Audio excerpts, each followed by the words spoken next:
नमस्कार मित्र, रात्रीचे 12 वाजले होते. रेल्वेने रेखा उतरली. रेल्वे स्टेशनातून बाहेर आली. तिने तिच्या कॉलनीचा पत्ता सांगितला, पण एकही रिक्षावाला त्या कॉलनी जायला तयार झाला नाही.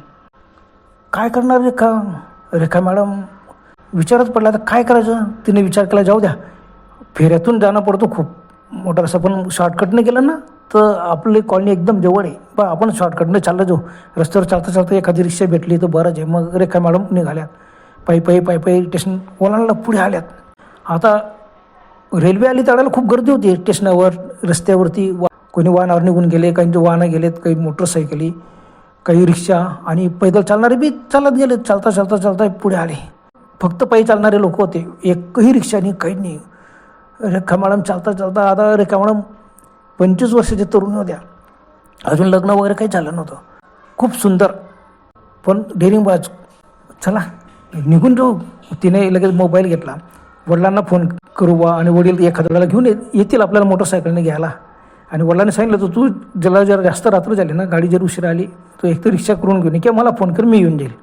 पण ती म्हणायचे, बाबा तुम्ही काही येऊ नका, रात्रीची वेळ आहे, कुठे एकटे दुकटे आता, तुम्ही येऊ नका, मी येऊन जाईल, काही चिंता करायची नाही. त्याला वाटलं की कशाला पप्पांना कशाला त्रास द्यायचा.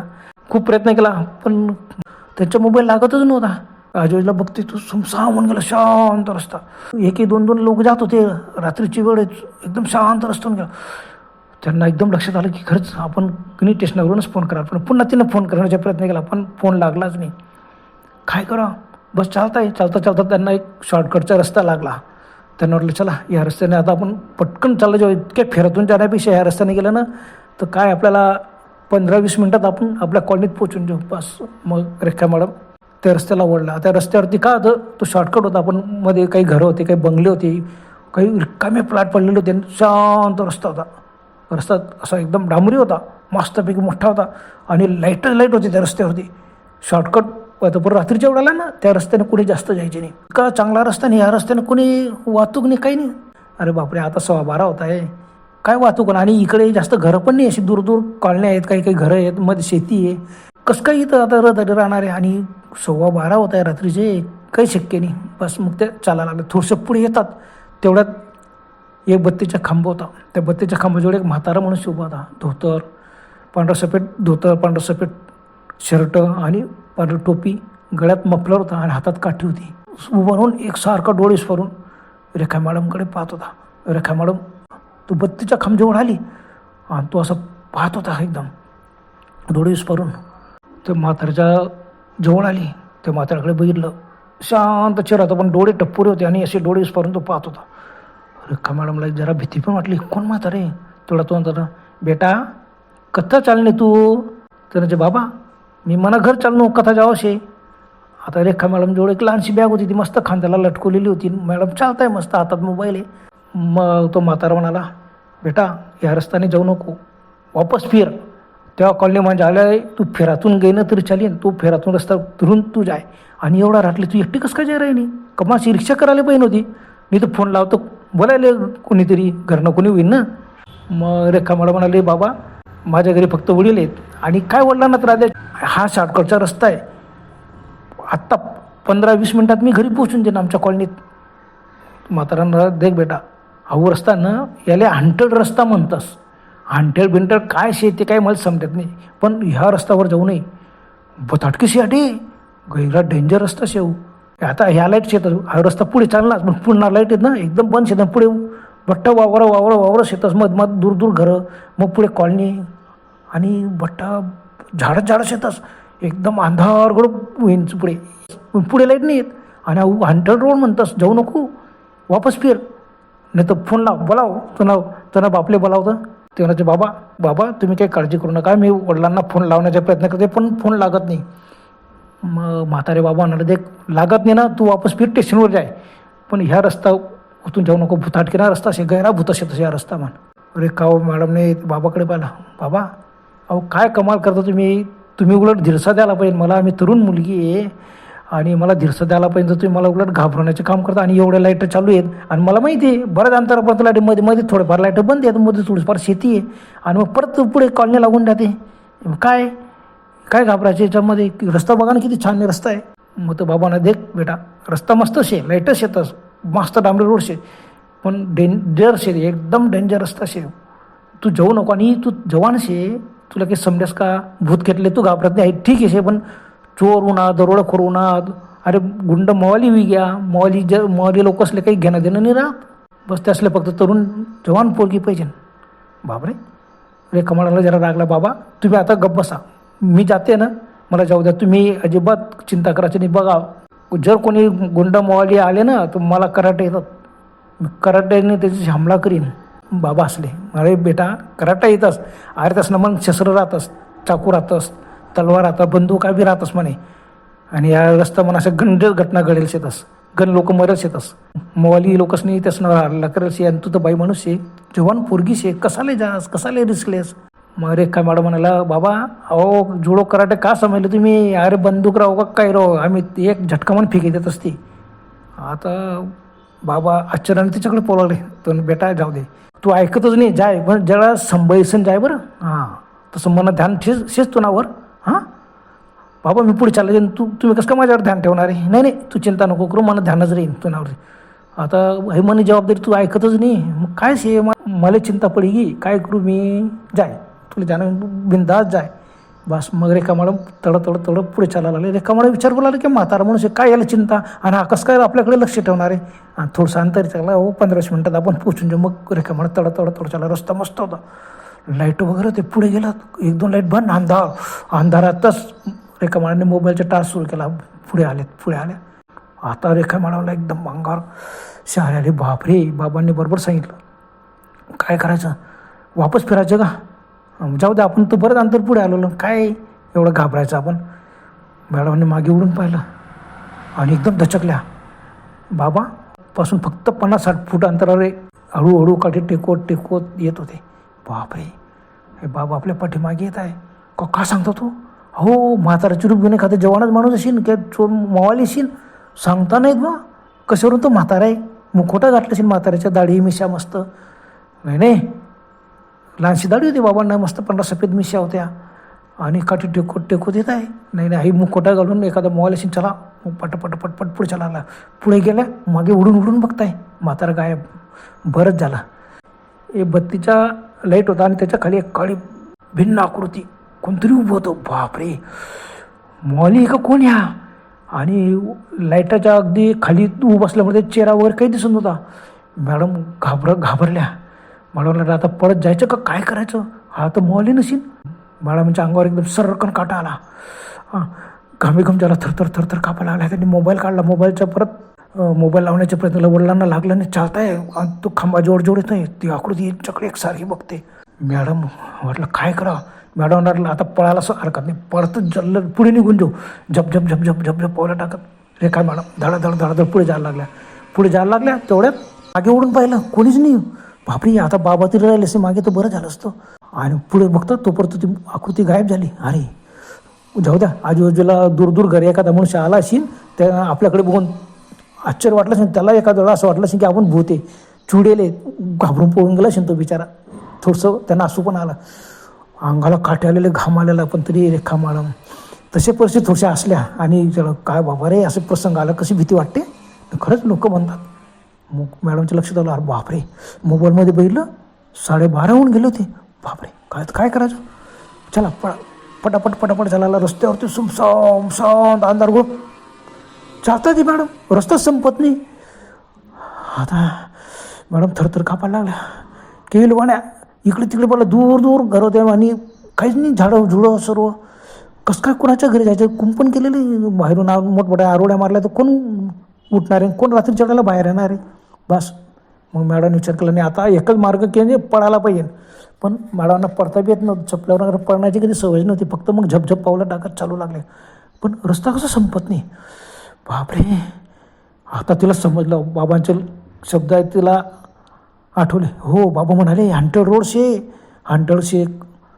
हंटर बिंट काही माहिती नाही, पण भूतशेतशा रस्ता ना. बापरे, इथे भूत होता का, खांब्याच्या खाली उभं होता तो मनुष्य, तो आपल्याला भूत समजला. जाऊ द्या, थरथर कापत होत्या, मोठमोठे सासू होत होते. मॅडम असं चालताय, झोक घेऊन इकडे तिकडे बघताय, घाबरलेल्या मॅडम थरथर कापताय. मोबाईलचा पुन्हा प्रयत्न करताय, पण वडिलांचा फोन लागतच नव्हता. रिंगच जात नव्हती. बापरे, हे काय भीतली आपल्याला. बघितलं घड्याळ, अरे एक वाजून गेला. मॅडम एका खांब्याजवळ उभ्या राहिल्या, मंद लाईट चालू होतं, थरथर कापायला लागलं. बापरे, 1 वाजला, एवढा वेळ नाही लागत. आपण 12:15 आलो ना, जास्तीत जास्त 12:30पर्यंत आपण घरी पोचायला पाहिजे नव्हतं. अर्धा तास होऊन गेला. आपण नुसतं चालतो जे घामाने पूर्ण डबडबल्या. मॅडम रुमालाने किती घाम पुसतील. काय करा आता, कसं करा का उलट पडावं. उलट कसं पडावं, आपण तर भरत अंतर पुढे येऊन गेलेलो. समोर आता संपूर्ण शेती सुमसाम, सर्व आपली कॉलनी दूर दिसते. थोडंसं तर अंतर आहे. आता आपण सगळं पळतच जाऊ. पण जोरजोरानं सासू होत होता. घामेघूम माग, पायात तर त्राण पाहिजे पळण्याचा. मॅडमांना कधी पळण्याची सवयच नाही. मॅडमांना असा विचार केला आणि मॅडम हळूहळू पुढे चालायला. पण पायाला इतके घोडे आलेले होते, इतके थकलेले होते की मॅडमकडून चालतासुद्धा येत नव्हतं. मॅडमांना आठवलं, खरंच म्हातारे बाबा बरोबर सांगत होते, आपण ऐकलं नाही. काय करा, तेवढ्यात मागून रिक्षाच्या आवाजाला वळले. ओढून मागे बघितलं, त्यांना आहे असं वाटलं एक रिक्षा येते. अरे वा, कोणीतरी रिक्षा भरलेले असो काय असो, त्याला हात देऊ आणि आपण नक्की बसू. पण एवढ्या अंधारात आपण बाई माणूस उभं आहे, रिक्षावाला थांबतो का आपल्याला छुडेल समजून घाबरून पडून जातो. आणि हा रस्ता तर माहितीच आहे म्हणे, हा अंतर रस्ता आहे. खरंच आपल्यालाही माहीत होतं की या रस्त्यात भुताटकी, बऱ्याच लोकांना अनुभव आलेला आहे. आणि आपण कसं काय डेअरिंग केलं. खरं आपल्याला विसर पडला होता या गोष्टीचा. आणि आपण एवढं मनावर घेतलं ना, तसं भूतं खेतं काही एवढं नाही. जाऊ द्या, काय करा. रिक्षा जोडजोड हळूहळू आली, जोडजोड आली. हिला असं वाटलं, तिने लगेच हात दिला. हात देताच रिक्षात थांबली. रिक्षात पाठीमागे 2 तरुण मुलं बसलेले होते, पुढे एक होता. रिक्षा चालवणारा बी तरुणच होता. ते दोघे पटकन खाली उतरले. तर ते, मॅडम काय करता इथं अंधाऱ्यात. तर नाही रे भाऊ, अंधारात नाही, ते समोरची कॉलनी आहे ना, कॉलनीच्या नसायला या कॉलनीत मला जायचे, मला पोचून द्यावा. आणि फटकन रिक्षातच बसून गेला. विचारलं पण नाही की बसू का नको. ते तिघं हसायला लागले. ते म्हणायचे, मॅडम खूप घाबरलेले आहेत तुम्ही. हो, तुम्हाला बघून आम्ही घाबरलो, तर आम्हाला वाटलं भूत आहे का काय. तर नाही रे बाबा. मग तिने नाव सांगितलं, या कॉलनीत या नावाचं व्यक्ती राहते, त्यांची मी मुलगी आहे. नाव सांगितलं, मी रेखा मॅडम. तर ठीक आहे, फार चांगलं आहे. पण मॅडम तुम्ही इतका तरुण आणि सुंदर बिंदास डेअरिंग करतात. अरे बाबा जाऊ दे, आता तू काही जास्त बोलू नका. मला घरी पोचा फक्त. तुम्हाला पाहिजे तेवढे पैसे मी तुम्हाला पैसे देतो. मी तर विचारत पण नाही, तू चला तो रिक्षा करू. ती गाई एकदम जोरात हसायला लागले. मग त्याने रिक्षा सुरू केली आणि दोघं पुढे बसण्याची रेखा मॅडमच्या दोन्ही साईडला 2 बसून गेले गप्पन. बापरे, रेखा मॅडम एकदम घाबरल्या. बापरे, हे घाबरलेले होते मला आणि आता तर बिंदास बसत आहे. आता त्यांना बी खात्री झाली होती की भूत नाही, मॅडम आहेत. थोडीशी रिक्षा पुढे आली. पुढे येताच एका ठिकाणी आता अंधार होता आणि झाडी होती. पटकन रिक्षा थांबली आणि तिघं घासायला लागले. मॅडमने जाऊ, काय झालं, तुमची रिक्षा कसं का बंद पडली. तर ती रिक्षा बंद नाही पडली मॅडम, अहो तुमच्यामुळे बंद पडली ती. रेखा मॅडम आश्चर्याने पाहिलं, आमच्यामुळे, माझ्यामुळे कसं का बंद पडली भाऊ. दोन्ही बाजूला बसले होते ना, त्यांनी डायरेक्ट रेखा मॅडमचे हात पकडले. एकाने एका हात पकडला, दुसऱ्या साईडला दुसरा हात, त्याने दुसरा हात पकडला आणि डायरेक्ट रिक्षातून तिला जोरात बाहेर खेचलं. ती मोठमोठे ओरडायला लागले. ओरडायला लागताच एकाने डायरेक्ट मॅडमच्या तोंडावरती आठवून दिला आणि तोंड एकदम दाबून दिलं की तिच्या तोंडातून आवाज बी निघत नव्हता. बस दोघांनी ओढत नेलं. समोर असं मस्त रोडाच्या बाजूला मस्त गवत होतं, गवतावरती डायरेक्ट झोपून दिलं. रेखा मॅडमचं पर्स, लहानशी बॅग होती ती रिक्षातच राहिली. पर्स पण रिक्षातच राहिली आणि त्यांनी उडत आणलं, गवतावर झोपून दिलं. बापरे, ती मोठमोठ्याने ओरडण्याचा प्रयत्न करते पण तोंड इतकं घट्ट दाबलेलं होतं, तोंडातून आवाज बी निघत नव्हता. बस तिघांनी तिला पक्का धरून ठेवलं होतं, मस्त झोपवलं तिला. बापरे, आता काय करतील हे. रेखा मॅडम एकदम घाबरल्या. बापरे, आता भयानक आपण संकटात सापडलो. हे मवाली गुंड आहेत. बापरे, हे भूतापेक्षा मवाली जास्त बेकार. काय करणे. मोठमोठ्याने ओरडण्याचा प्रयत्न केला, आवाज निघत नव्हता, थरथर कापत होते. आणि दोघांनी तिला घट्ट पकडून ठेवलेलं होतं. तिसऱ्याने पाय पकडले होते आणि ती पाय झटका लागताच पाय पकडले. रेखा मॅडम डोळे विस्फोरून पाहते. आता इथं झाडी होती ना, अंधार होतं, फक्त दूर लाईट होती, त्याच्या मंद उजेड येत होता. आता बापरे, आता आपलं काय होईल त्याशी विचार करते. तेवढाच एकदम रेखा मॅडमचं लक्ष गेलं. दुरून कोणीतरी धावत येत होतं. रेखा मॅडमला आहेसं वाटलं आणि ती आकृती धावत पुढे आली थोडंसं उजेडात लगेच. तरी पण रेखा मॅडमने ओळखलं की तोच म्हातारा आहे. बापरे, म्हातारा बाबा आलं, बरं झालं. ती ओरडण्याचा प्रयत्न करतील तेवढ्या त्या म्हातारा एकदम ओरडला, हो मवाली सोड तिला सोड. ती एकदम दचकून बघितलं. एकाने लगेच, हे कोण आहे रे तू. आणि तेवढ्यात बाबा पुढे आले. त्यांनी साठ दिसते त्याच्या हातातली काठी एकाच्या पाठीतच घातली. पाठीत घालताच कळवडला. बाजूला पडला, डायरेक्ट जमिनीवरती लोळायला लागला, मोठमोठा ओढायला लागला. मग दोघांनी लगेच रेखा मॅडमला सोडून दिलं आणि ते बाबांची झटापट करायला लागली. काठी दोघं त्यांना हाणामारी करताय आणि बाबाची काठी हिसकवण्याचा प्रयत्न करताय. बाबांनी जोरात काठी मारली, परत एक पुन्हा बाजूला पडला. मग एकच होता तो, त्याने पटकन चाकू काढला. एवढा थोडंसं उजेड होतंच त्या दिसलं, एवढा मोठा चाकू बघताच तो म्हातारा ओरडला, पुरी पै पै पुरी पै, तू थांबू नको याडे, पै मी असले देखील तू पै पहिले तुला जीव वाचाळ. आता रेखा मॅडम थरथर कापायला लागले. बापरे, आपण जीव वाचाडून म्हातारे बाबा मरतील त्याच्या काय. पण तेवढा ते म्हातारे बाबांना अशी काही काठी मारली, त्या हातातला चाकू एकदम दूर फेकला गेला, अंगवतात कुठे गेला काय माहीत. तो एकदम घाबरला, मागे झाला आणि त्याने 2-3 काठी त्याच्या छातीवर मारल्या. तो मोठ्याने ओरडला आणि मागे सरकता ते दोघं जे बाजूला पडले ते उठले. त्यांनी पण दोघं चाकू काढले. मग काय, तिघं म्हाताऱ्याची झटापट करा, म्हाताऱ्याची काठी फेकली आणि दोघांनी म्हाताऱ्याचे दोन्ही हात धरले, दोन्ही साईडने, एकाने इकडच्या साईडने, दुसऱ्याने दुसऱ्याच्या साईडने, आणि जोराने असं पाठीमागे हात नेले आणि म्हाताऱ्याला असं एकदम उभं केलं आणि दणादण बुक्के मारायला लागले पाठीवर, पोटावर. समोर तो दणादण बुक्के मारतोय. मग एकाने काय केलं, अरे याला मारे टाका, जिताना काठे व्हायला आता यांनी देखील. बापरे, काय करायचं. रेखा बाबा डोळे विस्फोरून आश्चर्याने पाहत होत्या. तेवढ्या एकाने चाकू काढला आणि बसा तो म्हाताऱ्याच्या पोटात मारला. तारा रक्त बंबाळ फेकलं म्हाताऱ्याला बाजूला. बापरे, रेखा मॅडम सीन सर्व डोळे विस्फोरून पाहत होतात. लटलट कापत होत, थरथर कापताय. घामीघूम झालेला त्यांचे पाय जमिनीला असे खेळले की त्यांना आता पळायची बी आणि तशी परिस्थिती. म्हातारा जमिनीवर पडलेला तर मोठ्याने ओरडतोय, बेटा पै तुला जीव वाचाळ, पै तू सूट, घाबरू नको, तू पै मिशे. अरे बापरे, मिशे. हा म्हातारा खाली पडला आणि मिशे म्हणतो. रेखा मॅडम इतका घाबरला होता की त्यांना पडण्याचा प्रयत्न केला, पण पडता आलं. आणि तेवढ्यात तिघं पडत आले आणि त्यांनी पुन्हा रेखा मॅडमला धरलं आणि ओढत दूर घेऊन गेले, म्हाताऱ्यापासून दूर. बापरे, रेखा मॅडम समजलं आता आपण गेलो.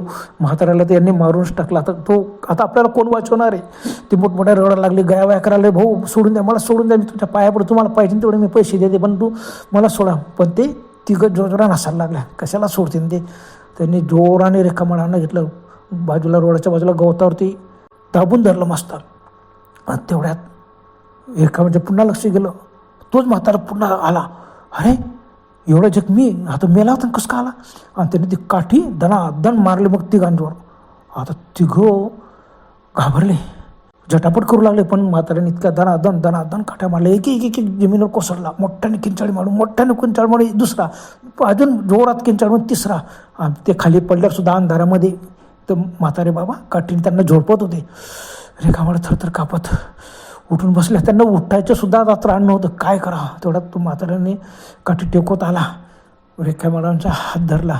उठ बेटा उठ, चाल, मी तरी तुले सांगत होतं ह्या रस्ता म्हणे येऊ नको, हो हंटेड रस्ता असे म्हणे. ते मला काही समजत नाही, हंटेड काय असतं, पण भुताटकी शेयाटे. पण या भुताटकीपेक्षा ह्या मोवाली जास्त बेरट होतात. नशीब मी होतो, तू वाची घे, चाल बस. आणि ते म्हाताऱ्याने रेखामॅडमचा हात धरला आणि चालत कुठं नेतोय बाबांना. बापरे, चालत रिक्षापर्यंत आणलं, रिक्षात बसवलं, बस याटे. तर बाबा, रेखा मॅडम कसं कापत कसं तरी म्हणा, बाबा अहो ते रिक्षा चालवणार आहे तर तिथं पडलेली आता कसं काय.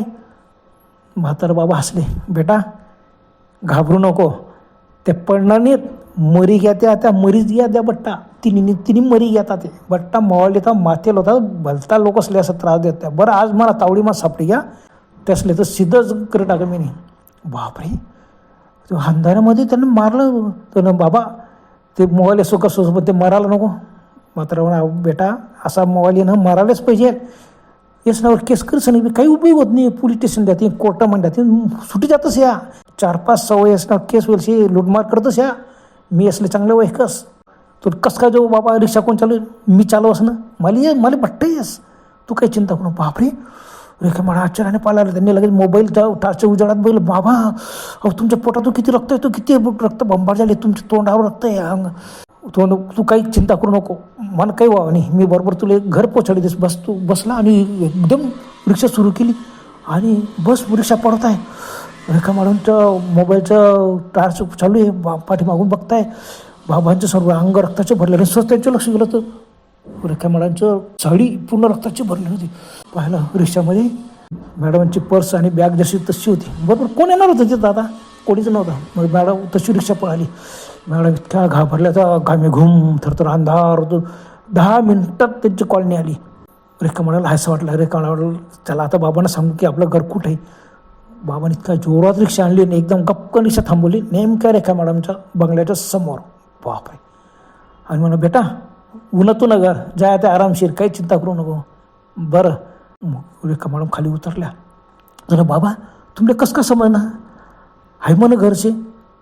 आता आयराणीसुद्धा रेखा मॅडम बोलल्या. आता बाबा आयराणी बोलत होते, मग रेखा मॅडम बी आयराणीत बोलले. तर बेटा मला बट्ट माहिती ना असं तरी मी तुला सांगू होतं ना या रस्त्याने जाऊ नका. अरे बाबा या रस्त्याला हंटेड भुताटकी शे म्हणे. हंटेड बिंटेड तर मला काहीच समजत नाही, पण भुताटकी शे. आता भुताटकी शे तर भुताटकीपेक्षा तर ह्या मोबाईली जास्त डेंजर राहतच. नशीब तू वाची घे आज, तुला काहीतरी पुण्य अडवून ये म्हणून नेमकं मी बी भेटी घेऊ तुले. रिक्षाच्या आतल्या लाईट चालू होतं, पुढच्या लाईट चालू होता आणि आज कॉलनीमध्ये आजूबाजूला सर्व लाईट चालूच होते. पण रेखा मॅडमनं बघ अरे रिक्षात चालू बघताय बाबा अहो तुम्ही किती रक्त बंबाळे, किती पोटातून रक्त येतो, तुमच्या पोटात चाकू मारले. बाबा म्हणाले बेटा घाबरू नको. अरे मरेलले काय मारतीन त्या, काही चिंता नको करू, मी अगोदरच मरेल शे आणि मरेलले काय मारतील. बापरे. रेखा मॅडमचं अंग सर्व थरथर कापत होतं. त्यांना म्हटलं नाही बाबा आता खरंच आता मरतील, ते नक्कीच मरतील. पटकन आपण यांना दवाखान्यात. ती म्हणाली बाबा घाबरू नका, मी माझ्या वडिलांना उठवते आणि आपण पटकन दवाखान्यात जाऊ, चिंता करू नका. आमच्या घरचे कार काढतील पप्पा आणि आम्ही तुम्हाला दवाखान्यात घेऊन जाऊ, तुम्ही चिंता करू नका. तुम्ही हा आशा सोडू नका जगण्याची. तुम्ही इथपर्यंत मला पोचवलं, खरंच तुम्ही देवदूत आहेत. आणि रेखा मॅडमनं बाबाशी काय जास्त बोलायचं देणं.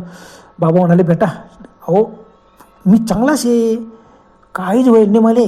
अहो मरेल काय मारतील त्या.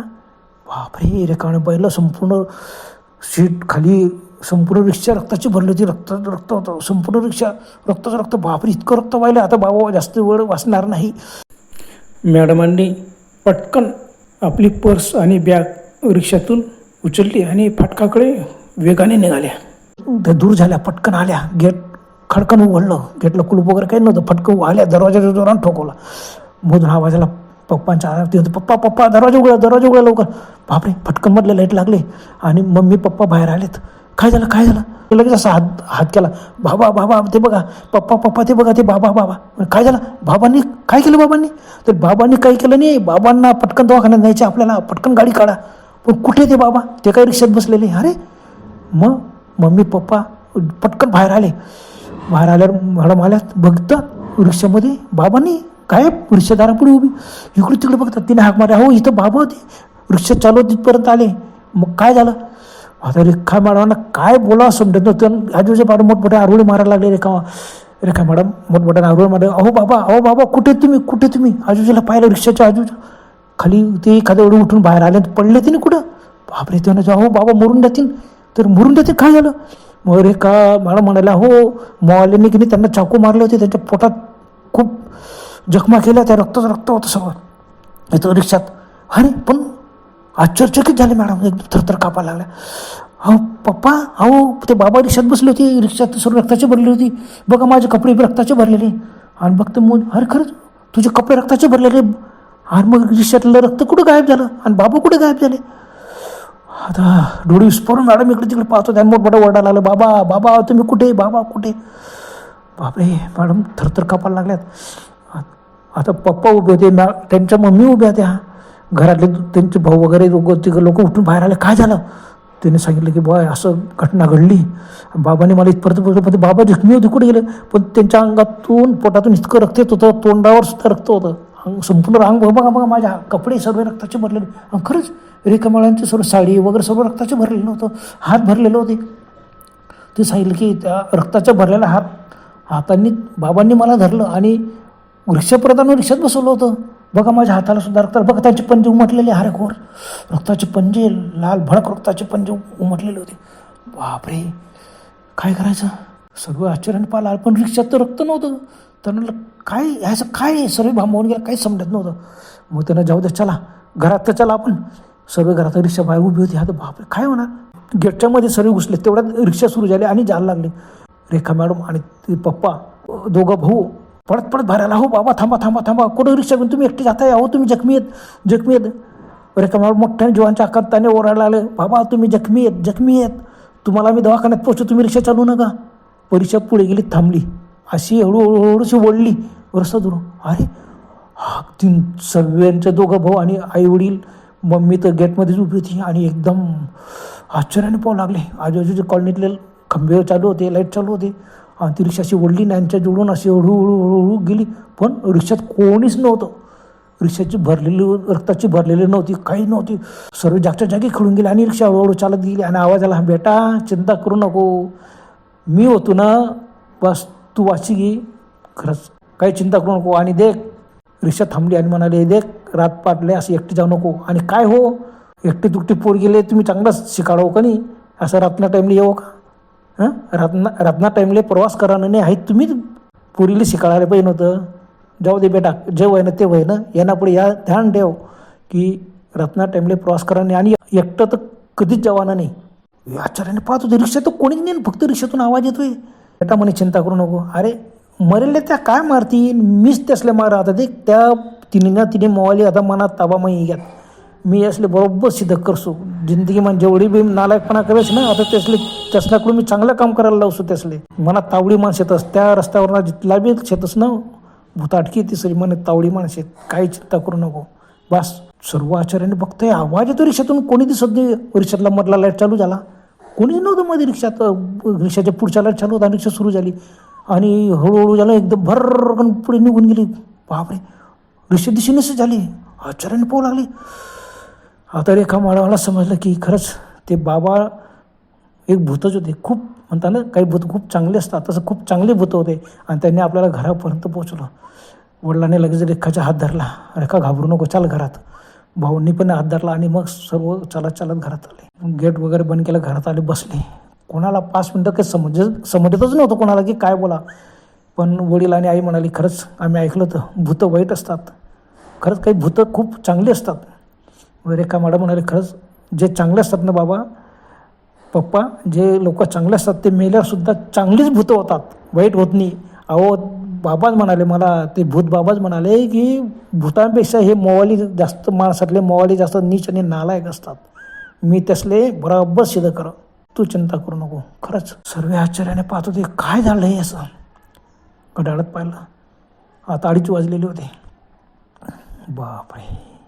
रेखा मॅडम मोठा परमेश्वर कृपेने वाचले, भूत बाबांच्या कृपेने खरंच वाचले. ते खरंच काही भूत खरंच खूप चांगले असतात. बरं तर मित्रांनो, आजपर्यंत एवढंच. पुन्हा भेटूया लवकरच. तो बरं, गुड बाय.